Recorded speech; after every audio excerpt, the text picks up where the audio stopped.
في نهائيات كأس العالم. محاولة الآن ملعوبة خطيرة، هذه بينية خطرة، ممكن جول. جول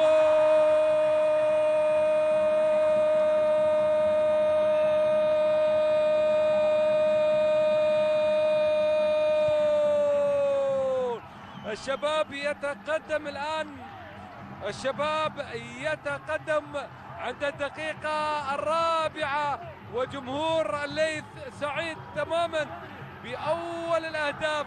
يبدو بأن زيد المولد ينطلق، وهنا التمريرة ما فيها شيء تماما، وكرة ملعوبة في المرمى، وأول أهداف هذه المباراة عن طريق اللاعب زيد المولد. وهنا التمريرة أيضا تأتي، لاحظ بشكل حلو يلعبها زيد في المرمى، وهدف أول الآن للشباب فيصل السلطان، وتمريرة جميلة وعلى طول زيد المولد يضعها في المرمى، يحرز أول